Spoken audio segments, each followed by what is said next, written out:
technically we are live as far as we know. So That's what Joe Rogan does. He just starts, but his is more of a conversation. This is more of a recap. So here we are talking about Survivor. Oh, we are live, by the way. Yep, here we go. Survivor Season 40, Winners at War, Friendly Fire. What episode number 12, Dave? We're here. Episode 12. Here again, Whispering at Tribal. It's nothing changes in this new format of Survivor, where we just seem to kind of. I feel like they need to put some rules in, but like we'll talk about that when we get further into the episode. Here, we're kind of just breaking it all down, and first, initial thoughts, and then we'll get to the tribal later. But initial thoughts: Kim is gone, Dave. Kim is gone, Jeff. She was my last soldier on the battlefield in our draft, and she is gone. I have lost her. I thought she would go a little deeper than this.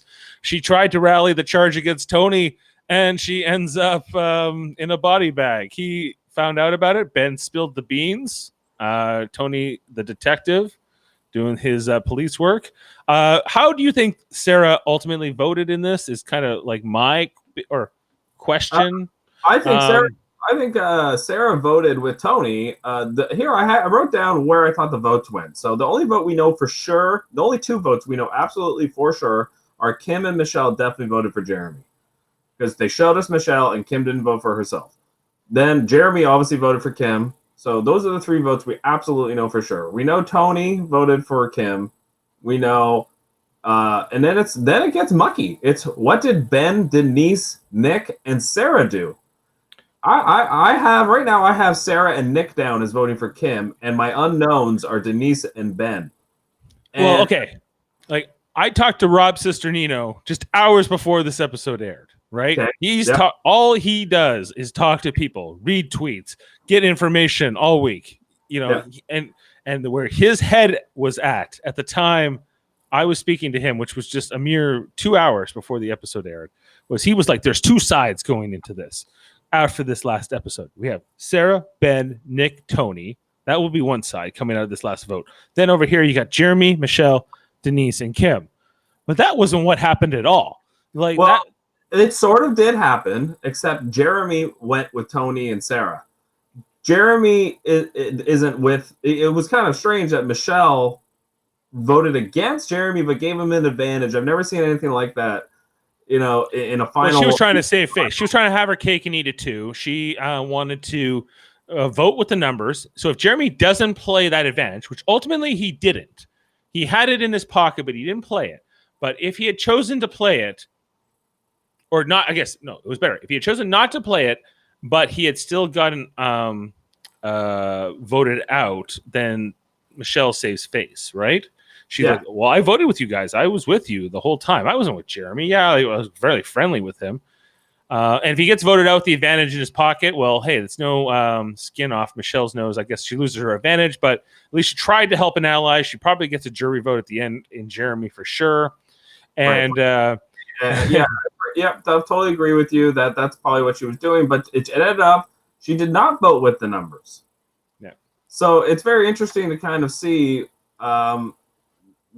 Her reasoning actually ended up being wrong. I will give this a good 20 seconds on the screen before I will dismiss it. But I wanted to give him a chance. I don't even know Jody watches Survivor.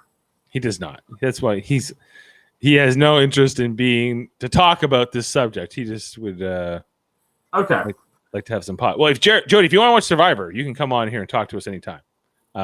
Any moment. You can join right now. You have the link. If you want to jump in here and talk Survivor, go for it. But it's got to be about Survivor.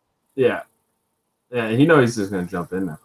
Anyway, so let's start from the beginning of the episode, and we'll kind of work our way through it, and really recap it in a way where we don't really miss anything. So it kind of starts off with Ben's pretty salty toward Jeremy. He's not talking to him. There's like this vibe between the two guys that is not fixable. Wasn't it say Jeremy was annoyed with Ben last week? Yes. And now Ben seems to be annoyed with Jeremy. Now Ben's equally annoyed back. He's like, yeah.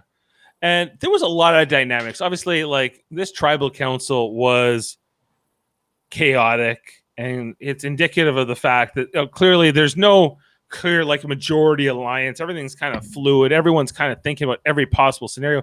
Because everyone's thinking about that $2 million at this point. When you're in like the final 8, you gotta be tasting it, right? It's just, especially if all these people have already won, so they know what it's like to get to the end and win, and it probably feels as real this time as it did the first time they won. So we heard Boston Rob say tonight, I didn't think I'd be mad if I lost, but he's like, I am. Like, he's salty, and he basically kind of won twice as well because his wife won, and he was in the final 2 with his wife, and then he came back and won again. So, like, you kind of have to. The competitive spirit was kind of a part of this episode tonight, and I think we'll get to the Redemption Island scene, but that is kind of like a through line that is going through these episodes, that these guys don't want to lose. Even though they've won, they're not complacent. Tony's playing harder than he did the first time, and it's really fun to watch.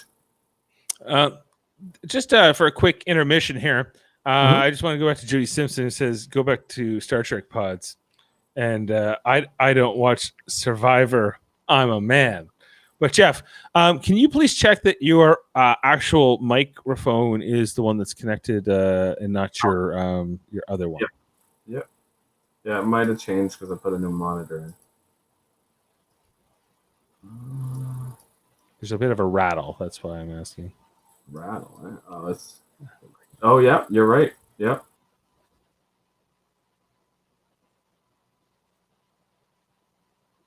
Okay, we lost you on video, though. It's a bit of an issue. Okay, he's gone, but he'll be back. Oh, and he's right. Oh, he's nearly back, and let's get him back in the stream here. Okay, let's go back here.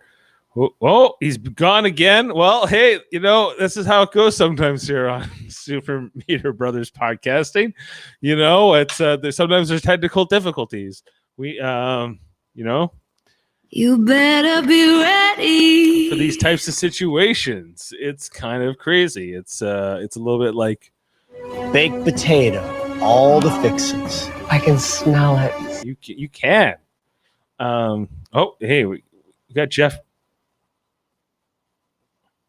Oh, do you know what it probably is? Yeah. I don't know. I feel like if I click it again, same thing's gonna happen.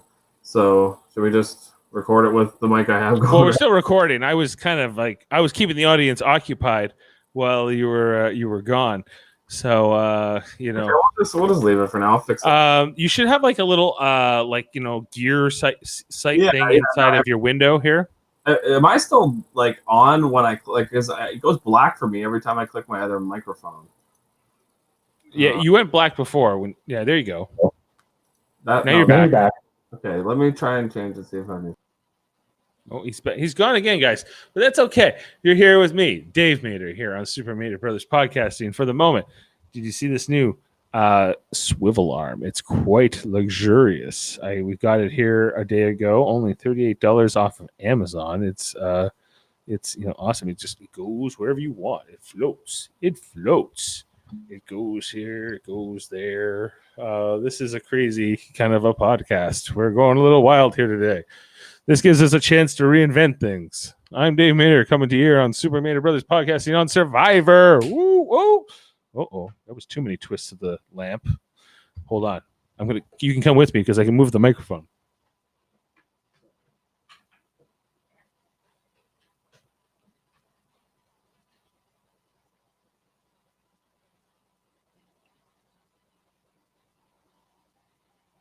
Okay. Oh yeah, I like that. That lights up things well. Oh yeah. Mm-hmm. Yeah, you want a good lighting. You want a good backlight in the room, really. Here on the Super Mater Brother podcast. That's right, Jody Simpson. But soon we will have a Star Trek podcast. And hey, if you want to come on here, talk about whatever TV show you want to talk about, that is no problem at all. We're taking questions. We're giving answers. Right now, it's just me, but that's okay. Here on Super Mater Brothers Podcasting, coming to you live from Burlington, Ontario. We are 9.5, coming up on 10 minutes on this podcast. It is crazy. We are waiting for Jeff's computer to reboot. That's right. Soon you can come in here, talk to me. If you want to come live, you can. You can come here. Join me live on this link. You click that link down in the description. You can come on here live and talk to us right now here on Super Mater Brothers Podcast. Coming to you live from Burlington, Ontario, Canada. Here we go. Jeff Mater is coming back. This is harder without someone to talk to. We're going to go over here. Oh, we got Jeff back. We might have Jeff back. He is coming back to you live. Let's get that out of here. We'll get the link out of here. We're coming to you live from Burlington, Ontario, here in the Super Mater Brothers Podcasting.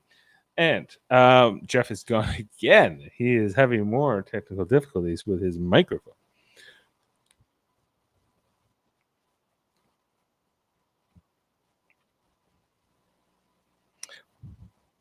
Well, that's okay. Here. Well, I can't see you still, though.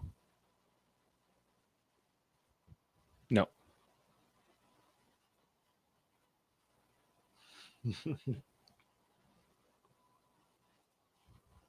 Oh, there you go. I see it now. Okay, we're bringing Jeff Mater back into Super Mater Brothers Podcasting. And, yeah, was all that worth it? Jeff, I kept everybody entertained. We had no live viewers, but, you know, we can't ever count that if people will go back in time and watch this podcast, this could be somebody's first Super Mater Brothers Podcasting, which is how I was phrasing it the whole time you were gone. So go back and watch it. I think you'll be entertained. All right. Well, that's good. I'm happy for that. Okay, so I guess we should just get back into the episode. I also wrote down that you know, Sarah's pretty salty at Tony. That Tony is kind of you know, doing what he did in Cagayan, which is try to like go back and forth between his alliance and then flip on his alliance and then you know backstab them, and then you know this is what he does on the even numbers. He takes out the opposing alliance. On the odd numbers, he blindsides his own alliance. Well, he's only able to get away with this right now because he's won 3 immunities in a row, right? And he has an immunity idol, right? On top of it, which he almost wasted tonight. Which Sarah could have burned him tonight. Sarah could said, "Please, yeah." Why did Sarah not let him burn the idol? I guess so she can ask for it later. I feel like this will, in her mind, this is giving her currency with Tony to say, "Hey, remember when you offered me publicly that idol and I said no?" Right. They'll all think like you won't offer it to me a second time, but I'll have it. Yes, it absolutely. will protect me, right? So I gotta think that,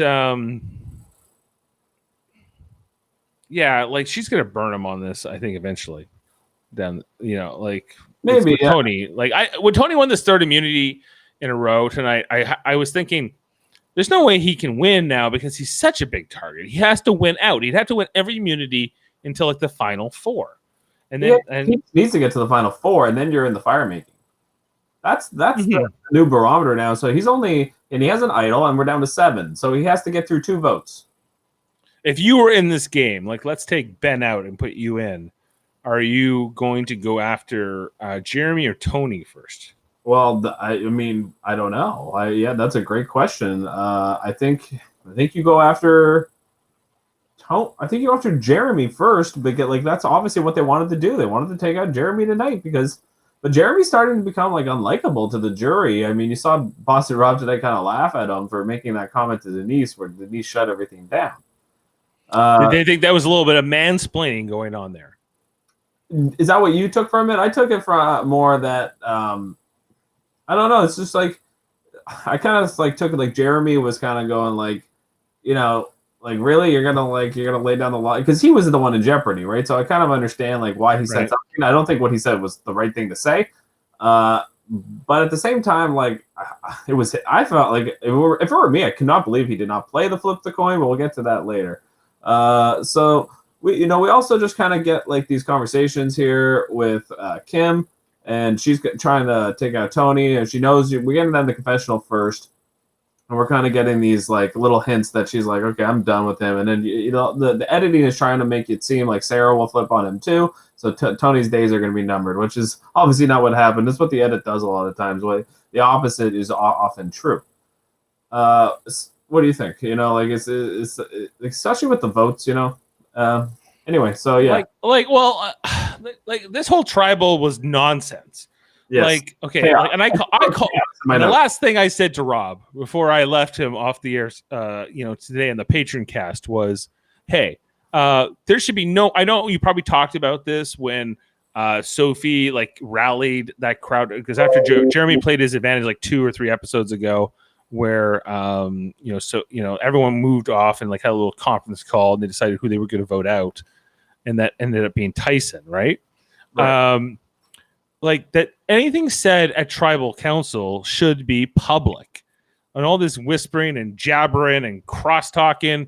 I know that it's been happening all this season, and every time it happens, it just infuriates me. I know you don't like it either. Like it's. I think there should be a rule that you. I also thought tonight. I thought this was a rule tonight that how Tony goes, hey, Jeff, just 1 second.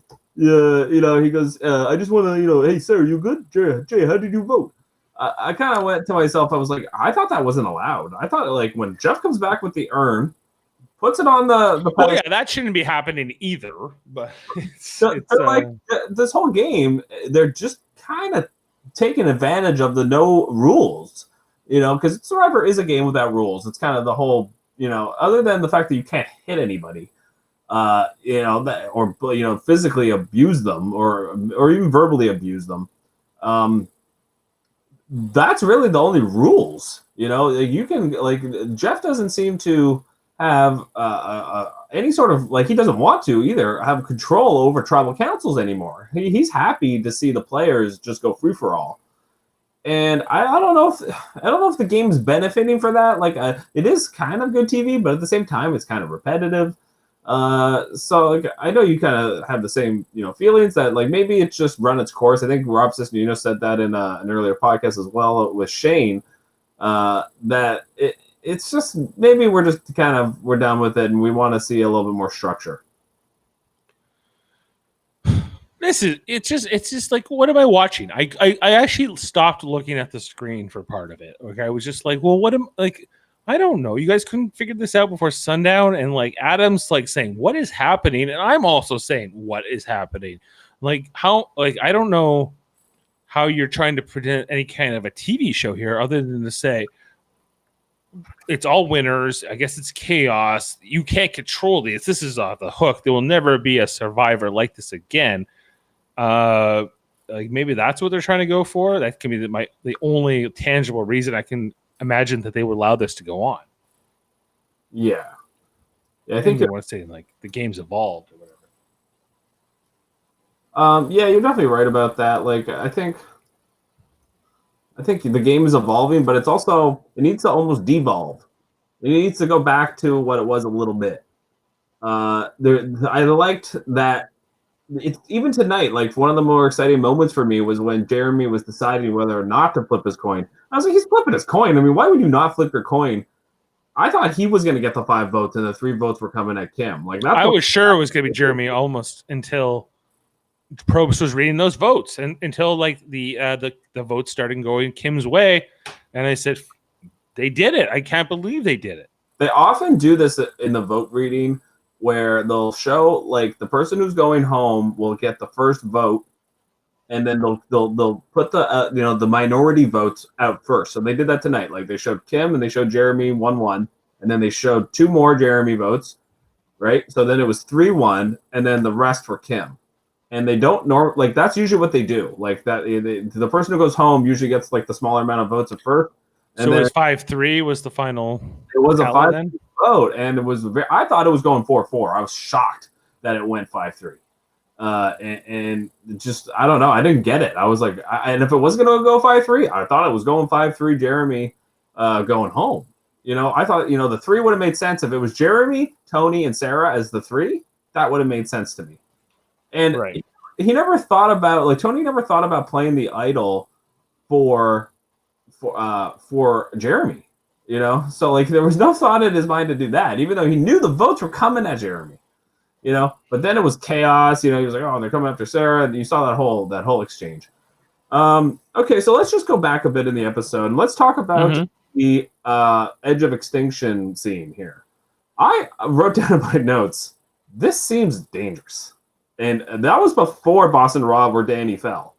The whole thing was absurd. Like, okay, if you want to like have some kind of crazy marathon like cardio challenge, I guess that's fine for these Edge of Extinction guys to win a few more fire tokens. But like, do they really have to go around this treacherous rock face that you can fall on and like you have to like hop over?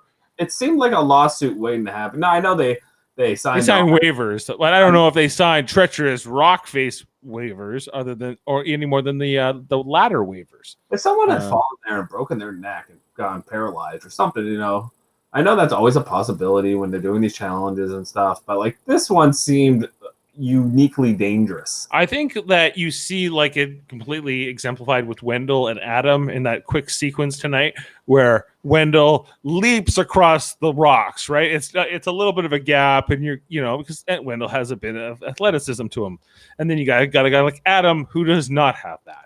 And Adam goes, "Oh my god!" He like slowly steps over and like whatever, and like and like Jane was like, "Oh, I identified more with Adam in that situation." I was like, I'm like the guy who thinks he's Wendell, but is actually Adam. That's kind of like my curse in life, you know. And like that, the fact that you think you can do that, but you really maybe can't or not quite do that thing.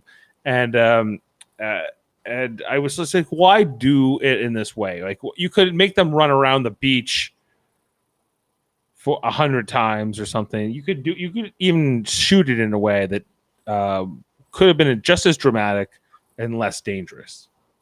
You know, and then they right at the beginning of the episode, they also show us Tony, you know, climbing up into his tree. He's doing the air bunker thing that he's doing, the aerial shack or whatever he called it, air shack. And I was kind of like, they never paid that off. They never showed that later in the episode. It was just, you know, a fun thing they couldn't not show you that, you know, Tony do. You know, it's because this Survivor's becoming the Tony show, and this is what, you know, Tony takes over the show, I guess, no matter what season. If he gets to the game, he's taking over the show.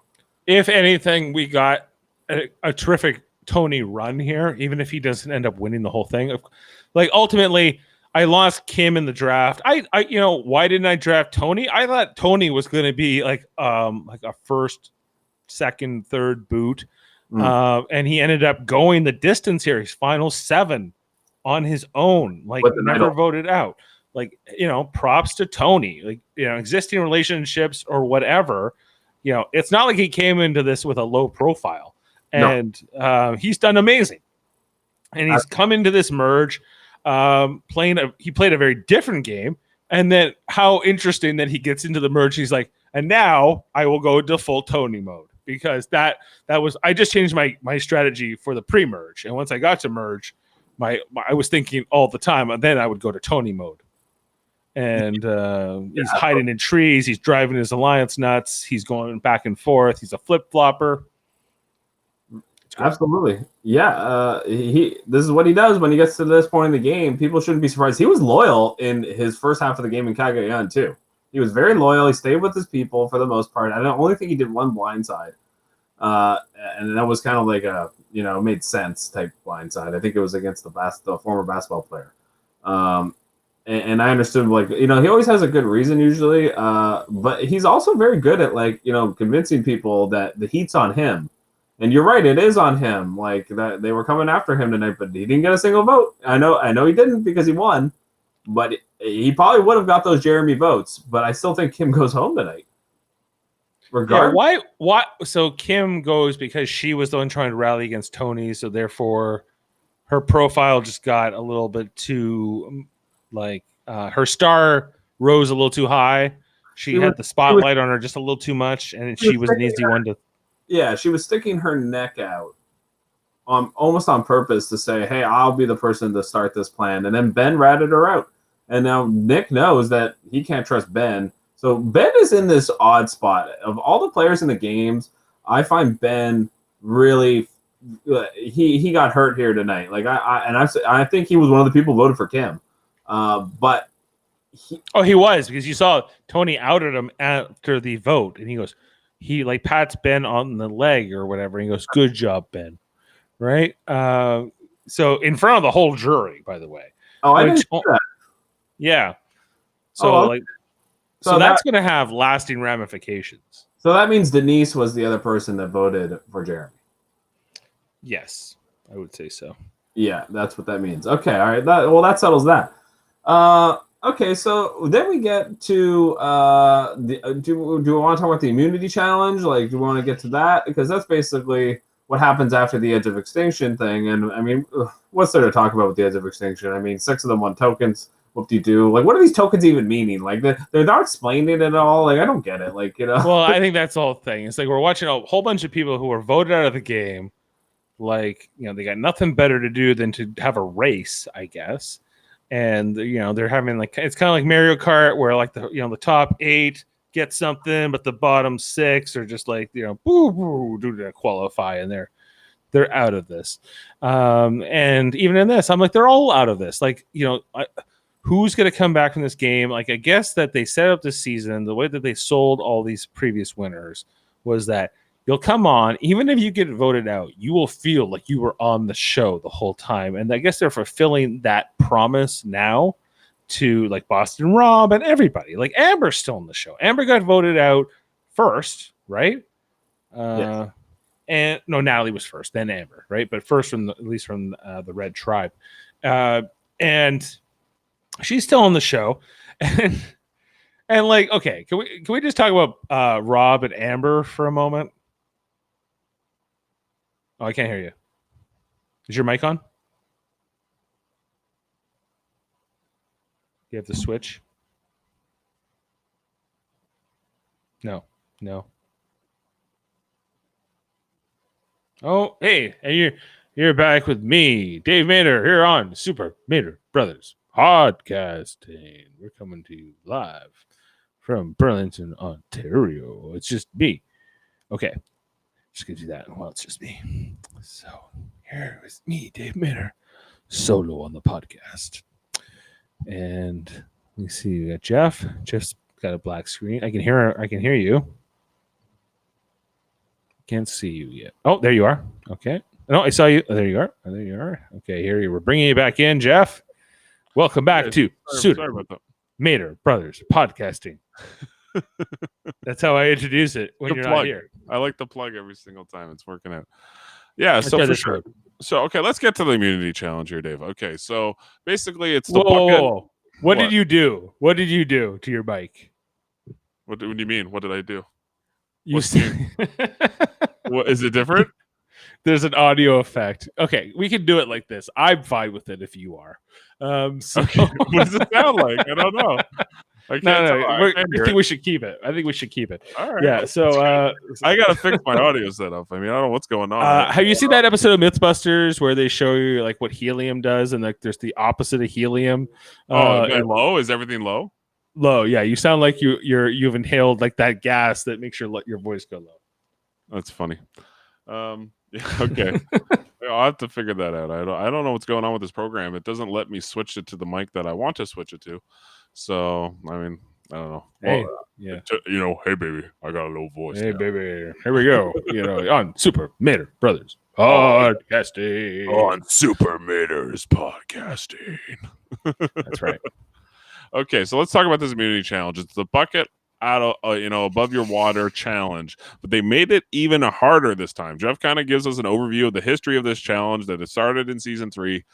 It went 6 hours the first time with no perch. Then they added the perch, and then they added that you can't even hold your arm. So I remember that Parvati. You can't handle it. I can't listen to this and take it seriously. Like, come on. This is ridiculous. What are you talking about? I gotta hear this now. I gotta see what it sounds like. Even hold your arm. Remember that Parvati.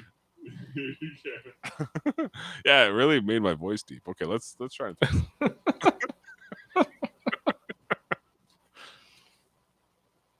Okay, he's gone again. This has been quite the episode. One for the memories. It's this friendly fire, if I ever saw it. Okay, let's see what's going on with Jeff. Still black screen. Oh, now I see him. No, now I see him. Okay, let's see if I can hear him. He's got his headset. Can you hear me? Yep. Okay, is that better? Oh, that's your actual voice, so I can deal with that. I couldn't. I was gonna try to make you like leave that for the whole episode, but I was like, "There's no way I could have a conversation with this person." So I don't know what's going on. Like the mic on my camera wants the default. I can switch it to this one, but I can't switch it to my other mic for some stupid reason. this one's not bad. The whole screen goes black, and I have to come back in. I know. I fight with my microphone and camera settings all the time, so I can. It's just weird. Like that shouldn't happen. But anyway, okay. So let's talk about the immunity challenge. Okay. Yeah. Okay. So Parvati. Usually, I'm glad she was shown in this episode quite a bit because this is her challenge. She was the beast of this challenge. I think she won it in Heroes Villains, and I think she also won it in Micronesia. I don't remember. But yeah, I seem to remember. I can actually like visualize Parvati winning this challenge at one point, but it was different. Like they've adjusted the challenge to make it even harder than ever. She used to hold her arm. I remember her holding her arm like this all the time. And I think it went like 3 or 4 hours. Was the introduction of the beam the thing that made this impossible? No, it was the not being able to hold your arm. They just made that a rule. That was the new rule they put in tonight. Yeah, that was not the case before. Everything else, the perch I think was there in Heroes Villains, but everything before that, I know the first time they did it in season 3, there was no perch. You were just standing there. And you could hold your arm, you could do whatever, and it went 6 hours. And then Jeff started to get smart that I don't want to stand here for 6 hours while these people, hold their arms up and whatever. I like. There's one challenge that happened in Pearl Islands. No, not Pearl Islands. The one Tom Westman won that went. I think it was a 23-hour challenge. It went almost a day. I remember that one. Yeah, with the younger guy and it was like stand on this perch for as long as you can in the middle of a piece of water, like their body of water. Yeah, I think it was like they were hugging like a tree, like a log, basically the whole time. Yeah, I guess like they had a man and a woman winner of this challenge tonight for whatever reason. Yeah, did you like that? We should probably talk about that. Sometimes I like that as a twist. Particularly, I like that maybe early on after the merge, just to kind of keep the numbers sort of where they are. And I guess I could get behind it from the standpoint of this is just something that they introduce every so many immunity challenges, that there will be sort of a man winner and a woman winner. So it prevents there to be any sort of a woman's alliance or a man alliance sort of run the table. But other than that, no, I don't think that holding your arm up is particularly a thing that favors one gender over the other. I think it's just relative to you and your threshold for pain. So I disagree with that. I do think women have an advantage in that challenge. That's why they put that rule in. That's immediately what I thought, because I think I don't know the statistics. I think this challenge is run 3 or 4 times. I'm pretty sure a woman has won it every single time. So you think if this had come down to between Denise and Tony, that Denise would have beat Tony? Well, it wouldn't have been that, would it? It probably would have been between Michelle and Denise. I think Michelle could have went the longest, maybe other than Denise. I think Tony would have not won this challenge, or Nick. I don't think those guys would not have won the challenge. I don't think. Well, Nick looked like he was in a pretty good position. Nick looked like he could have won it. The reason why I say that is because a woman's arm weighs so much less than a man's arm. So just when you lift it and you're holding it there, the sheer weight and time will get to you. And I think it pays to have a very skinny, lanky arm almost. Like maybe Tyson could have done well. But yeah, skinny, lanky arm, I think, is what you want. And a girl is more, usually that's the case for most girls, so right. That's why I think that it just favors them, and I think that's why they put that rule in. But let's talk about the main headline of this challenge, which was basically Nick Kim, and Michelle all stepped down for peanut butter and cookies and gave the immunities to Denise and Tony tonight. Now, that was very stupid on all three of their parts, I think, especially maybe not Michelle and Nick, but especially Kim. Obviously, she went home, but like Michelle and Nick were probably not going home. That's probably why they stepped down, but Kim should have fought. Well, I think that the jury was razzing her about that too, right? Especially after she got there, when she got to Extinction. Yeah. What did Wendell say? Wendell especially had like a zinger at the end. Where he said, like, does your breath smell like peanut butter? Can I smell your breath? Something like that. Can I smell your breath? Yeah. And like, come on, they are fighting for $2 million, and she threw it out. The problem with that was that, like, if you know you're in agony and you're feeling like, okay, I'm probably not going to win this at this point. I get the first person, but I think that what happens after the first person quits, then the second person quits, and there's sort of like this domino effect where like a frenzy where like I need to get on the action too because I know I'm not going to win too, but I was just trying to hold on just in case. And it all happened too fast because of this man-woman twist. All of a sudden, like Tony and Denise just won, and because Nick all of a sudden jumped off, so Nick really kind of let people down. Yes, he did.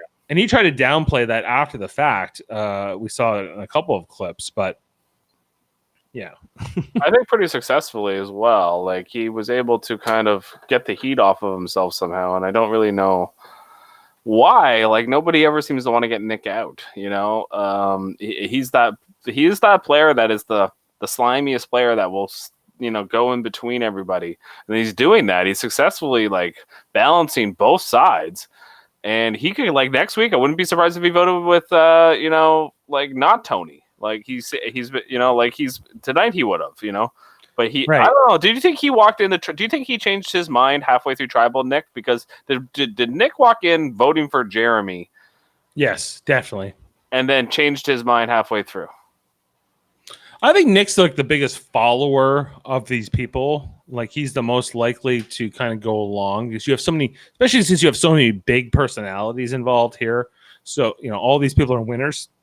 And I think that Nick is kind of like one of these guys that he won for good reason, but he's also not necessarily the heaviest hand kind of player. He kind of just goes with the flow or wherever the majority is going, what the consensus is, right? So he correctly, I think, read the room tonight and went with because you think that Nick voted against Kim, right? Yes, I do. I think the votes were Denise, Kim, and who was the other one that voted with? Oh, Michelle voted for Jeremy, right?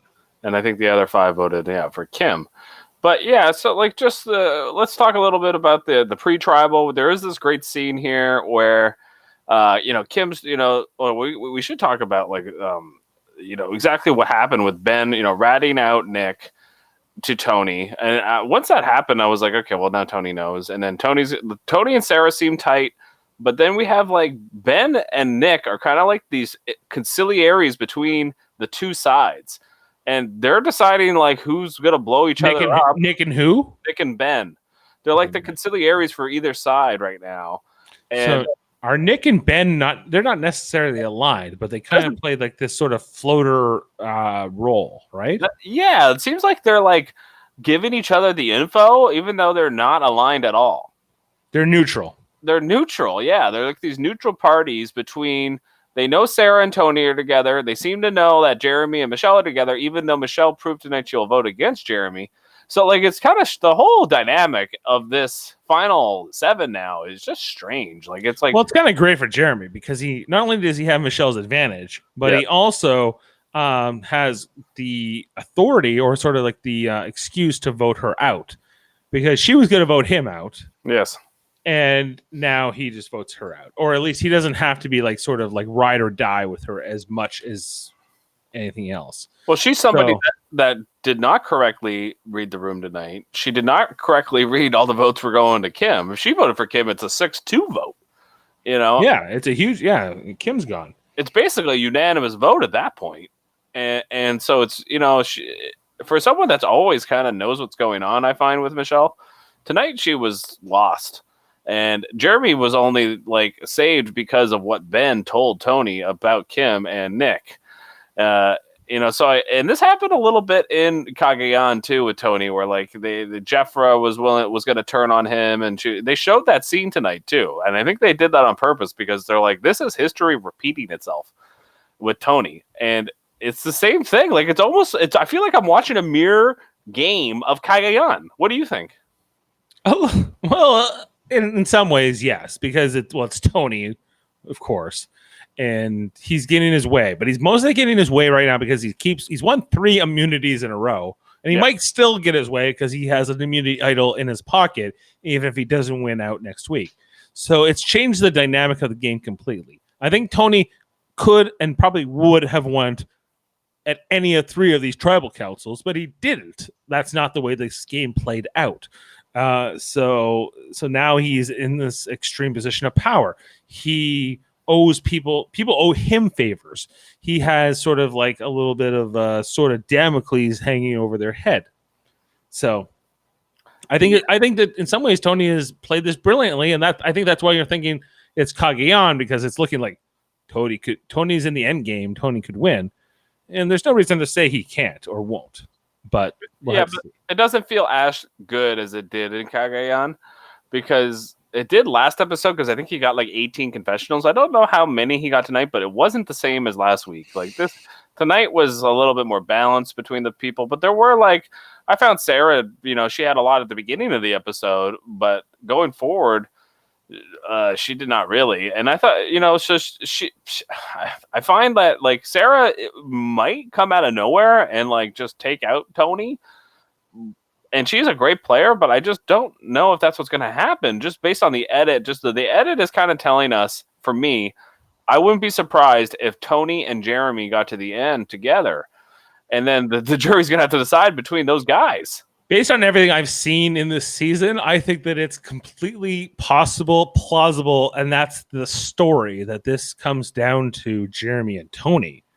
That because there's been so many hints of like Jeremy wants to take out Tony wants to take out Jeremy, then Tony's saving Jeremy, then again and over and again. Like that seems to be a big dynamic here, and I think that it's possible that is what is the story of this season.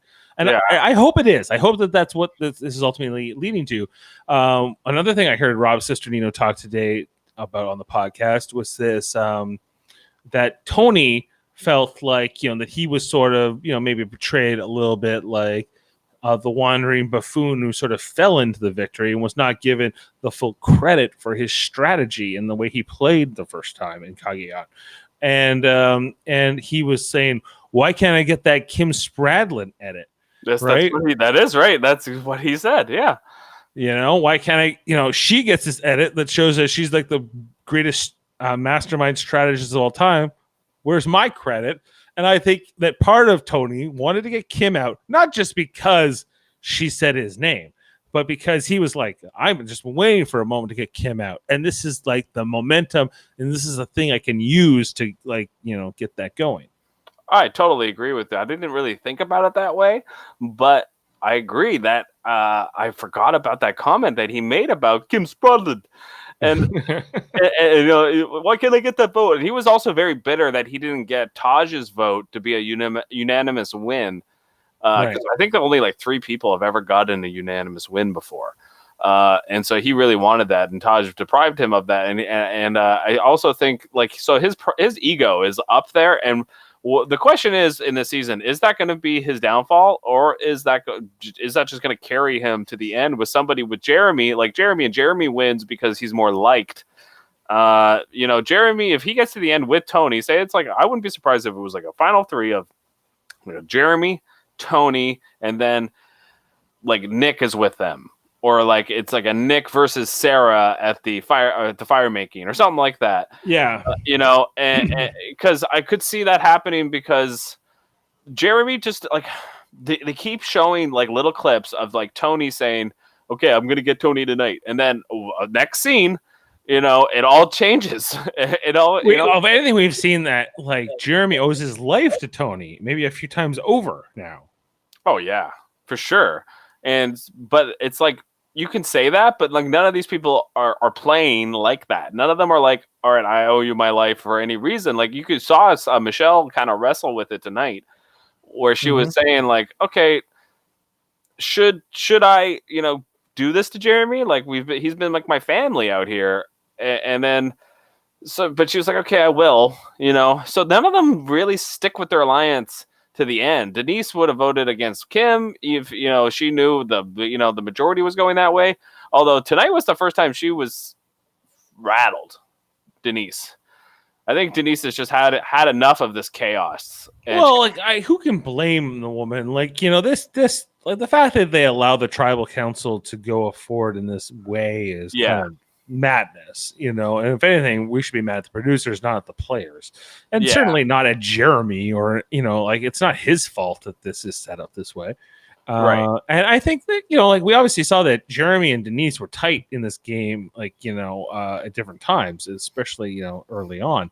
And and to see them sort of bark and chip at each other here is kind of a little bit sad, so I wish that, that there was just more structure to the game. Like, you can give us a good game, you can give us good TV without this. They burned a lot of time tonight on this. And if they had a rule in place that prevented this from happening by just saying anything said here at Tribal is heard by everybody, right? You can say you can speak in code, you can be ambiguous, you can say we're going to vote out. Everybody knows who we're voting out, right? Or something like that. But you can't.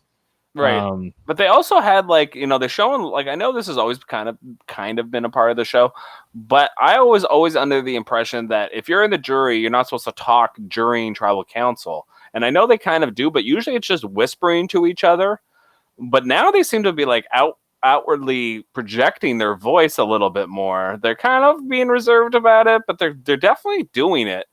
And it's almost like these winners are getting away with kind of almost whatever they want, more so than any other season, because they know that they have these egos that they've won, and the way to win is to push the envelope.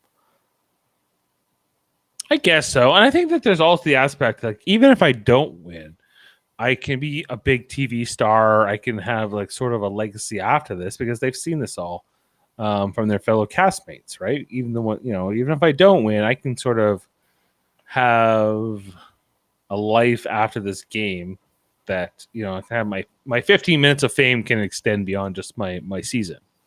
Yeah, for sure. If I'm a bigger character. So if anything, I think Tony is doing a good job with that. Is sort of cementing himself as not even just one of the a winner, but one of the better winners, and somebody who had a legacy in Winners at War and will be remembered. I mean, tonight, okay, let's just kind of break down a little bit of the whispering because it was kind of confusing, but there was some key whispering moments that happened where they showed us some subtitles that matter. So when Kim walks over to Nick at one point and goes like Nick says to her, "Is everything okay?" And she goes, "No, I'm nervous." And he goes, "Why?" Everything's fine. We're voting for Jeremy. Is he lying in that moment, or did he change his vote when he walked up to put the I always am fascinated to know what actually was going on, and we used to get that through the exit interviews, and now they're not doing those for the season. No exit interviews, and they don't show us how the votes actually fell. Right. Yeah, they're not showing us any of that. It's all guessing, which is kind of fun. But at the same time, I just kind of want to understand, was Nick lying to Kim, or did he actually mean that and then changed his mind when he walked the walk to go put the vote down? I'm always confused in these moments with all these whispering, what's real? And that's kind of, to me, that's kind of important. It's a story. We should kind of find out what's really going on. And we kind of never really know when tribals are this chaotic. Yeah, I just don't think it's ultimately, Jeff, I saw my final soldier, Kim Spradlin, who, full disclosure, I'm not a huge fan of personally, or, Sister Nino loves her, but she's not my favorite winner of all time, but I drafted her. But I don't feel very satisfied just from the aspect of, I was rooting for her from that standpoint, and I have no idea, how this really fell. We're left here to speculate. Maybe that's part of the thing, but I guess I would rather have a little bit more information. I think, as a fan of the show, I'm left wanting for more. Yeah, I agree. I think if things were more public and there was less whispering, it's good and it's bad because what they show as pre-tribal is always so condensed and so edited, and we don't really know what's going on, all the time because they do these looky-loos on us. Okay, which is fine. I get it. I understand why they do it. Like tonight, they would have convinced us going into tribal that Jeremy was going home, and then all of a sudden Kim goes home, but it's predictable. Now, when you have these crazy live travels, it's like, is Sarah going home tonight? It could be Sarah, which seemed unbelievable. Like why would like Sarah's gonna go home? Yeah, it kind of makes sense, but like for all those people to change their vote mid stream like this, compared to the narrative that was given to us but pre-tribal, is it's exciting, I guess. Like, who's running the game, the producers or the players? And good question. And sometimes it's like it feels like the players are dictating it, and other times it's like the producers want chaos and they want to see what happens from the chaos. Yeah, I think what makes good for good TV, because that's all a producer ultimately cares about.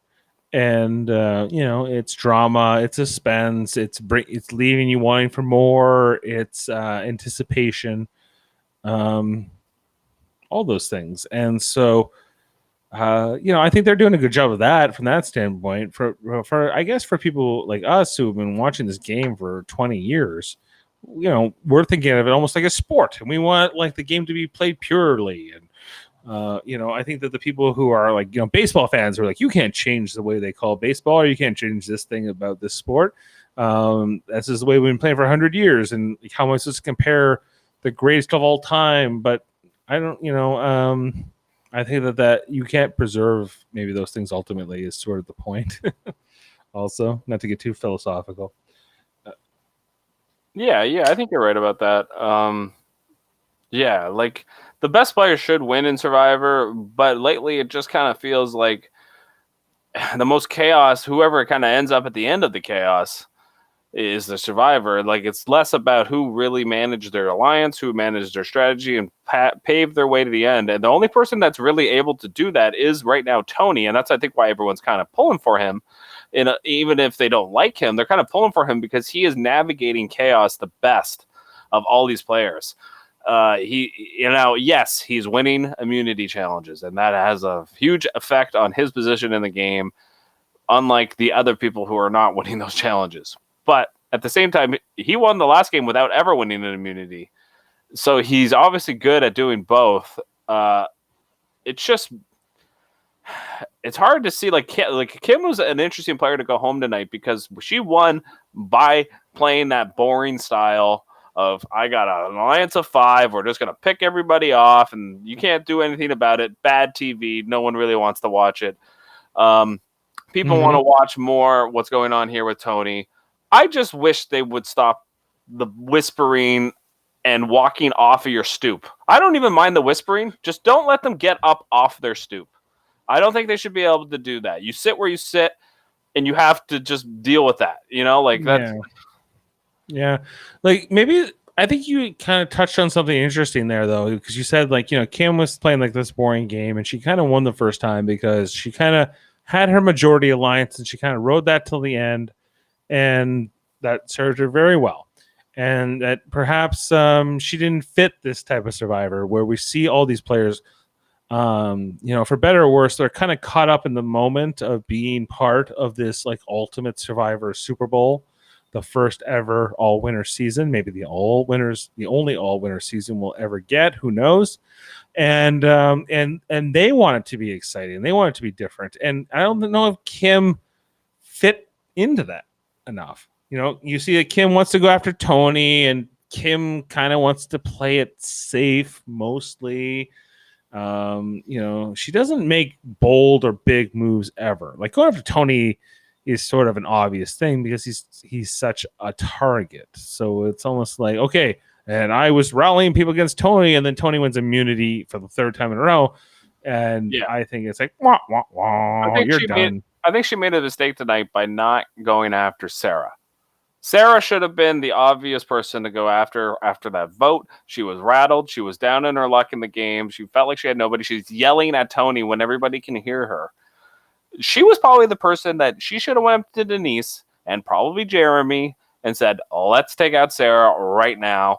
She was way more Tony's right-hand person than Jeremy is. Why go after Jeremy? Like, why is this obsession? Because Ben wanted him out? Was that the reason? Like, why did the other 3 votes go to Jeremy? Michelle obviously did not want to vote for Jeremy. She gave him an advantage. Why couldn't they say, hey, let's vote out Sarah?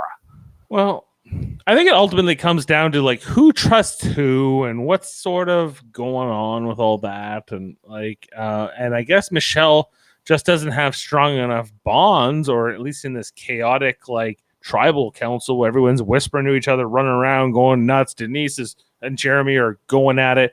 I just don't know if Michelle had any kind of like ins or strong enough ins with people who were calling the shots to get that information for whatever reason. I don't know why. Those are parts of the game we'll probably never really understand.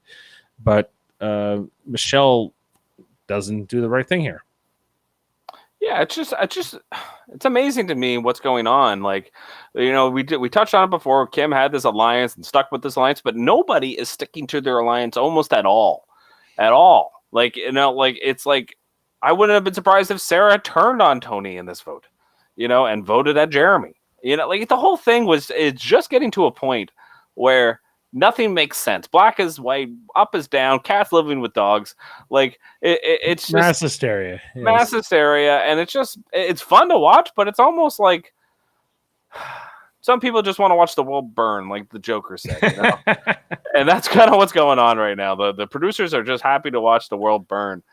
And it was fun. Did you like that moment though earlier in the episode where Tony was talking to Ben and it looked like he got bit by a bat? And I wrote in my notes, Tony's got corona. He's patient 0.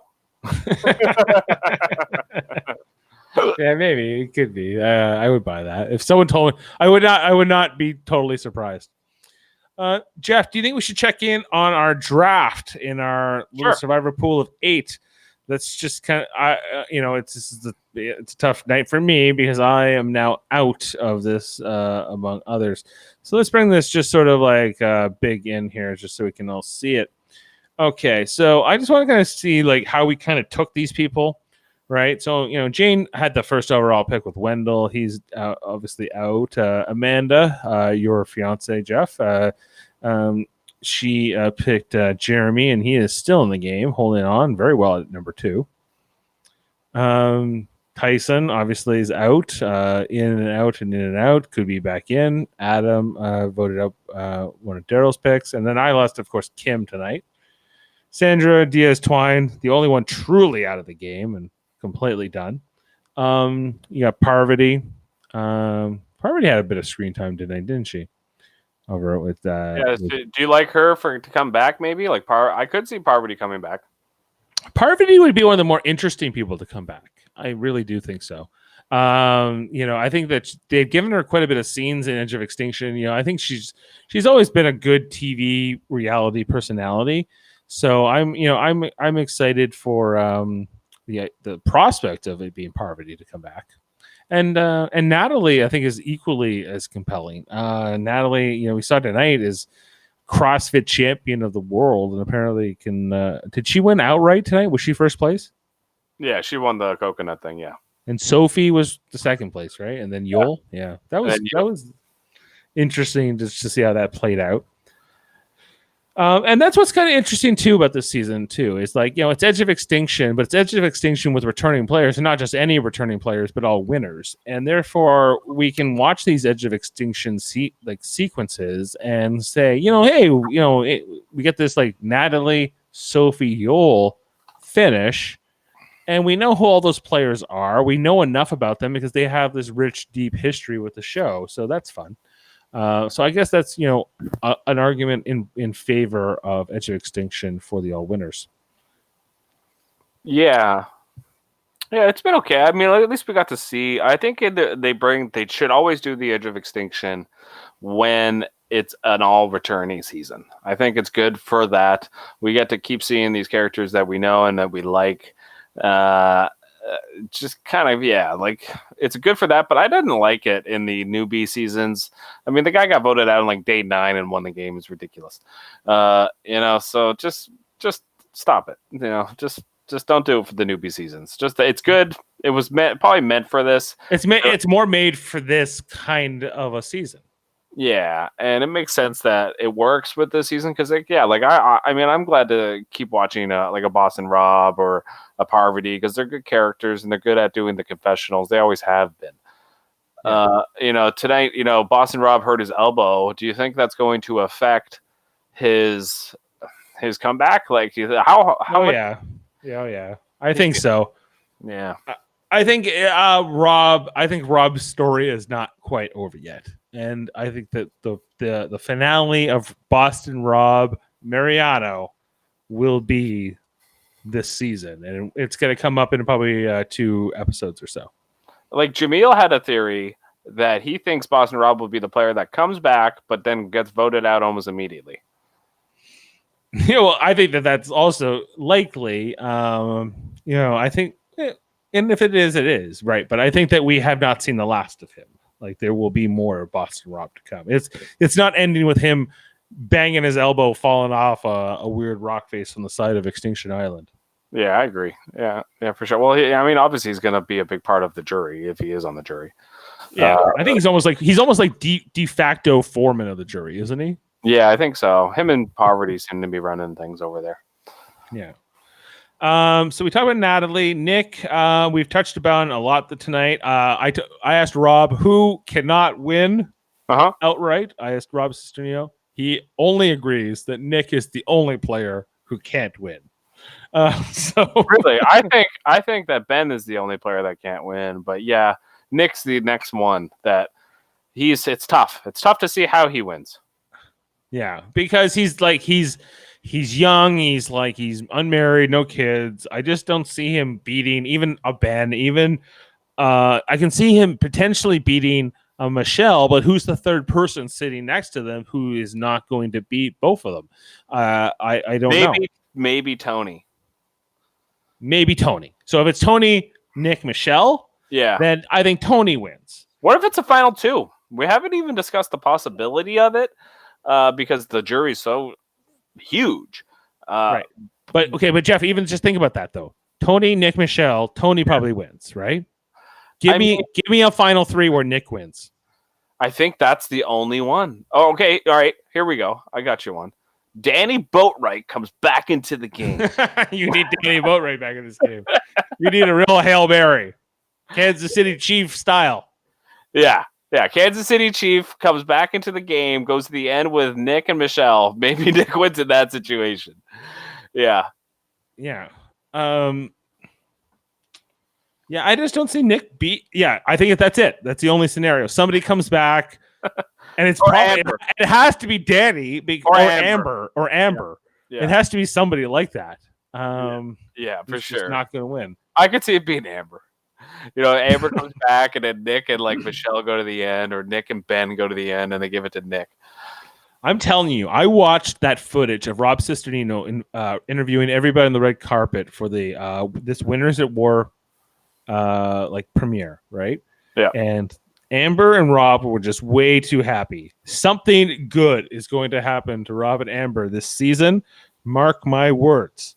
And maybe you're right. Maybe Boston Rob gets to the end, Amber. Or Amber. Yeah, maybe Amber gets to the end because if Amber comes back into the game, okay. Yeah. Who's voting her out? I mean, seriously.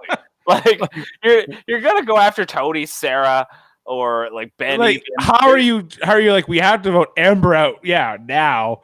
Yeah. How do we vote out Amber before Nick? How do we vote out Amber? Even Nick, the guy who can't win, they would say let's get rid of this guy before Amber. Yeah. Right. I agree. He's more credible to win. So yeah, but something good is going to happen to the Mariano twosome. We talked about Nick. You'll Not probably likely. Doesn't seem like it. Him and Adam are kind of getting that, like, hey, you're there, but you're not doing anything. You're not really there anymore. They're falling sort of away now. You got Tony, of course, and if Tony can win out, and that was Sean's pick, and I would have taken Tony at this pick. I ended up taking Ethan with the pick that came right after Sean's, but man, I think if Tony was still on the board when I picked, I would have taken him. I should have probably taken Tony over Tyson, but I thought Tyson would go further in the game. I was surprised that, and he did. He came back once. He might come back again. Who knows? Yeah, I mean, Amanda is doing the best. She has both her players still in the game, just Sarah and Jeremy. So she is doing the best as far as the draft goes. Yeah. So Ethan, Danny, we mentioned not a chance in hell she's winning this game. She doesn't have enough. She was on anything tonight. If anything, if you're going to be at the edge of extinction, you better be the king or queen of edge of extinction at the very least, because that's the point. That's the whole point. I don't know about that though, because the guy who came back and won the game from Edge of Extinction, Chris Underwood, did not own the edit. He was barely on the show. It was unbelievable that guy won. I mean, it really was, because it'd be like Danny Boatwright or Amber coming back and winning. And it's just kind of stupid, but you know what? They all have the chance. Amber went out second, and she's been there the whole time. She has just as much of a chance as for the next person to go out, or Kim. She's got just as much chance to win as Danny Boatwright. That's right, or Kim, who just got voted out. There's also obviously you got Boston Rob, who is always a threat. But we'll see. We kind of touched on Boston Rob, so I won't stay on him for too long. Yep. Sarah, wow, Sarah. I was like, I would want to get Sarah out yesterday if I was in this game. Well, it depends who you are. It's hard to vote her out if you're Tony or if you're even Ben right now. Right, but that was a good pickup by Amanda at 15. Oh yeah, overall. For sure. Yeah, I thought she was going to go home early because I thought everyone watched how she played in Game Changers, and I think a lot of us thought that she would not make it far. But if you look at the bottom half of the draft, Dave, look how many people are still in the bottom half of the draft. It's mostly the people left are in this bottom 10, right? Or at least the bottom 11. So it's kind of crazy. The people we thought wouldn't do well did, and vice versa. The ones that we hit on were Amber, I guess, Danny Boatwright, Boston Rob, Sophie. But Sophie went far into the game, so it's hard to say her. If Sophie comes back in, I think she could have a life in this. She could. Yeah, absolutely she could. She's a good enough, savvy enough player that she absolutely could do that. I don't know. It's hard to say. It's hard to say who drafted the best other than Amanda, because I think Amanda's looking the best, because if we look here at who's got who and who's left. So, Jane's got Ben. She always tells, she thinks we're very prejudiced against Ben, and she's against all of our trashing against Ben. But, we'll see. He could win against the right pair at the end. Amanda, has both her people left. Is there anyone? No one else. Well, Sean has 2 people left in Tony and Denise, but he had 3 from the get-go. But Amanda's, of the people who only have 2, is looking really good. Jeremy and Sarah never voted out. Yeah. Tyson got voted out twice, so it's I had 2 people. Then you got yourself, Daryl, me. We're all done.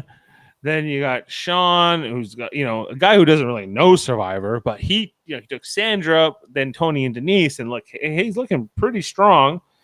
Here you got Jen with Parvati, who we think has a shot at this maybe to come back. Yul, who knows, and Michelle. Can we talk about Denise real quick? Because we don't talk about her a lot.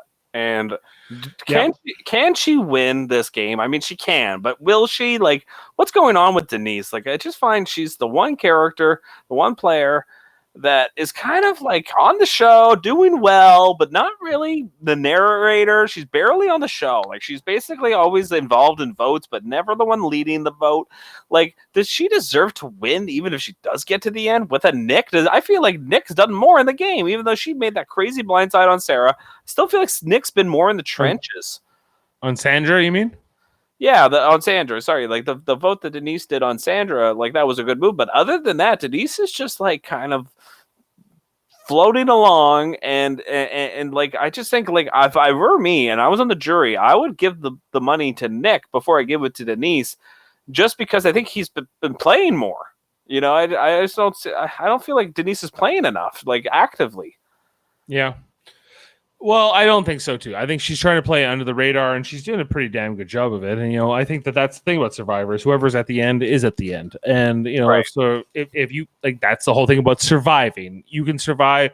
Surviving is not like a playbook so much as a series of events. Right. You kind of fall into surviving by the very definition of the word. And Yeah, like there are still 4 players left in the game that have never been voted out. Ben, Michelle, Nick, and Denise. I think the other players have all been voted out. Jeremy, Tony, and Sarah certainly have been voted out, and that's the final 7. So those 4 players are kind of like in the unique spot that one of them might win or get to the end again and never have been voted out before, which is very difficult to do in 2 seasons. And that might be part of the narrative if one of those people get to the end. Like, look, I've played this game twice. I've never been voted out. Right. And only like Sandra has a similar boast, right? She's obviously been voted out, but it was after she played twice and won without ever being voted out. Right. That was kind of her argument when she won the second time was, hey, I got to the end anyway. I still got here, Yeah. And I was like, yeah, you win. Yeah, I don't know. It's exciting. I think the biggest thing that I'm wrestling with right now is the fact that Edge of Extinction is still sort of looming, though. Like, I think the fact that that it should have already, if it's going to happen, it should have already happened. You know what I'm saying? Like at this point, I don't want to. How many more episodes do we have left? Well, it's a 2-hour episode next week. I hope it happens in the next episode, but I don't think it will. Or will it happen in the finale? The next episode is called The Penultimate Step of the War. And there will be 2 people voted out next week. So, and then we're expecting somebody to come back after that. All right, quick prediction. Who are the 2 people going home next week? And I'll give you mine. My predictions are Tony is looking very likely. And I think that also Ben is a high consideration. Okay. I always want Ben to go. My prediction is that I think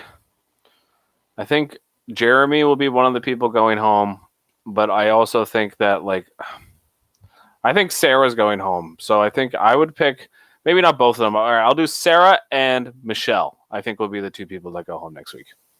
I think Michelle will go first, and then it will be Sarah. I don't see the final 5 with Sarah and Tony. I think that duo is going to get broken up. And so Tony you say Sarah, Michelle. I say Tony and Ben. So you're picking 2 women. I'm picking 2 men. Maybe it will be one of each. It might be. Yeah, it might be one of each of our picks. I just think that because Tony has an idol, I do think Sarah's going to get targeted because she's aligned with Tony. Right. We'll see though. And this is that good? Or we kind of start wrapping things up? Yeah. I actually have to get to the washroom, so I gotta go. Sorry, guys, everyone. I know you're on the edge of your seats listening to us, but okay. Well, that's been season 40, episode 12, Friendly Fire. Thanks for watching, everybody, here on Super Mario Bros. Broadcasting. We're here every Wednesday if you watch Survivor. We're also doing over on Live Long and Podcast. We're doing Star Trek movies on Saturdays. We're doing Deep Space Nine rewatch from the beginning. We're on season 1. We do that over on Tuesdays. We also do on Mondays. We do Westworld. So if you watch any of these shows and you kind of want, somebody to listen to after the show and kind of, if you watch the show by yourself, you're kind of going, hey, I need somebody else's opinion on this show. Do they see it the same way I see it? Come over to here for Super Mario Bros. Podcasting, or Live Long and Podcast, and we're here to kind of break it all down and just give our analysis. And feel free to always, engage with us on the Facebook app here. Ask us questions. Tell us. Yeah, you can join us live on this link below. If you want to join as a guest and you have a web camera and a microphone, please come to this link and we will add you into the show, and you can tell us directly your opinions. Yeah. You can come in, you can ask us a question, you can do whatever. You can very interactive here. So. Absolutely, and and if you say, "Hey, I'd like to be on like that Star Trek movie rewatch on Saturday," send us a message. We'll see if we can fit you in. We'll try. Absolutely, send us it over on Super Mario Bros. Podcasting or Live Long a Podcast. supermaterbros@gmail.com. We have an email set up now. We have a Gmail. Yeah, you can use that. All right, I will. I gotta get the credentials. All right, thank you. Yeah, and so.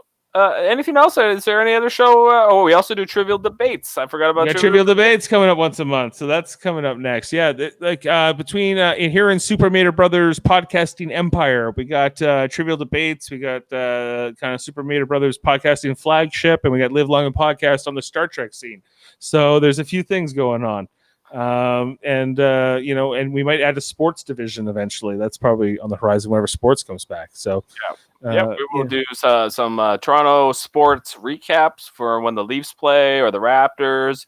For Daryl, we might do a Flames game every now and then. Yeah, just for Daryl. Just for Daryl, and you. I know you, but especially Daryl. I know he's probably especially. Yeah, they canceled the Calgary Stampede this year. He needs it more than ever. So I know he watches all the Kentucky Derby and all that stuff. So it's a lot. A lot's been changed this year. So I mean, we need to talk about something, and eventually we will find the content. Don't worry. Whether it's new stuff or old stuff, we will find a way to talk about it. So get in contact with us, get involved, and let's talk. Yeah, we're trying to build a community here. This is for, if you've ever been like, oh, I want to do this, but it doesn't seem like I have anyone to do it with, or, that would seem like fun. We just did a Deep Space Nine podcast with our old friend Jason Doan from Montreal, and he just was raving about how much fun he was having. So if this seems like something that you would like to do, please let us know. We'll work you in. So that's been this episode 12, Friendly Fire for Survivor. That's us logging off for tonight, but come back next week for the 2-hour episode. I'm sure we'll probably go 3 hours on that one. We have to go at least 3 hours for a 2-hour epised, I think. Right. So, maybe for the next episode, please contact us, or we'll find somebody else to kind of beat our ideas off of and just kind of work it all out, because a 2-hour episode, there's a lot of content, and we could use another mind. So that's been this episode. We'll see you next week. Bye. You better be ready.